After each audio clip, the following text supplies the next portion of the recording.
déclarés donc par les employeurs.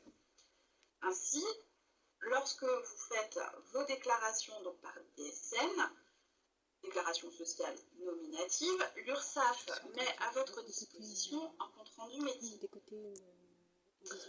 L'URSSAF peut alors vous signaler via ce compte-rendu métier Et comme j'ai pas mangé pour le moment, je m'assoupis un petit peu, j'aurais dû manger avant de commencer à regarder. De votre obligation à réaliser les modifications liées à ces anomalies lors, par exemple, de l'échéance déclarative la plus proche.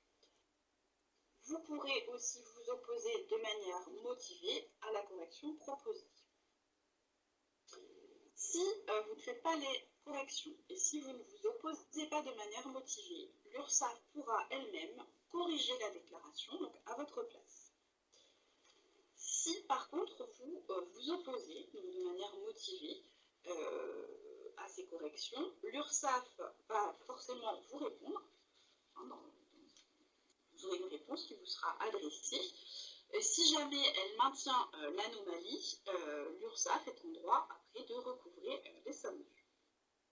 Donc toutes ces corrections qui seraient faites dans le cadre de fiabilisation ou des déclarations des échéances mensuelles ne préjugent pas de constatations qui pourraient être opérées par les agents de contrôle ultérieurement. Toujours pour les opérations de fiabilisation, cette fois-ci, si vous êtes travailleur indépendant ou entrepreneur, il existe une procédure spécifique de fiabilisation de vos revenus. Ainsi, à l'issue des vérifications faites par l'URSSAF, si une régularisation est envisagée, l'URSSAF va vous adresser un courrier.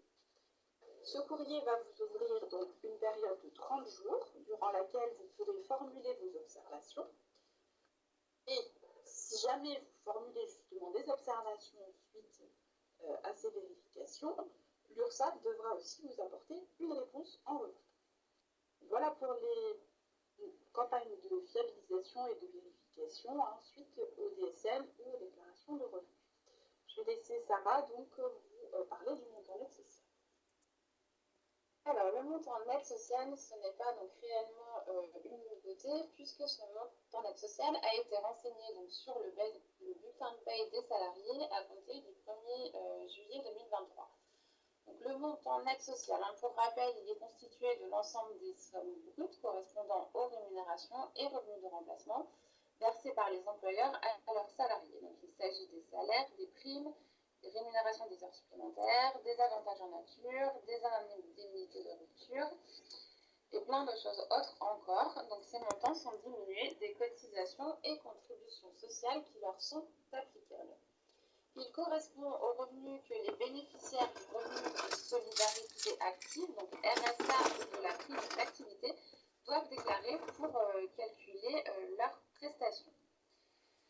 Alors par contre, ce qui est nouveau à compter du 1er janvier 2024, c'est que ce montant net social doit être déclaré en DSN, donc déclaration sociale nominative, pour chaque salarié. Marina, je te laisse aborder maintenant le thème du contrôle et de la lutte contre le travail dissimulé. Alors effectivement, petite nouveauté donc, depuis le 1er janvier 2024, un nouveau délit donc, a été créé, c'est le délit de facilitation de la fraude sociale. Alors, en quoi consiste ce délit? C'est le fait de mettre à disposition donc, des moyens juridiques, comptables, financiers ou informatiques pour permettre à des tiers de se soustraire frauduleusement à la déclaration et au paiement de cotisations sociales ou également d'obtenir une prestation d'un organisme de protection sociale.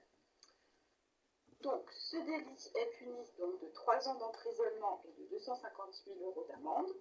Et peut également être puni de 5 ans d'emprisonnement et de 500 000 € d'amende si jamais il y a une utilisation d'un service de communication au public ordonné pour la réalisation de ce délit, ou si ce délit est commis en bande organisée. Alors, la loi de financement de la sécurité sociale donc pour 2024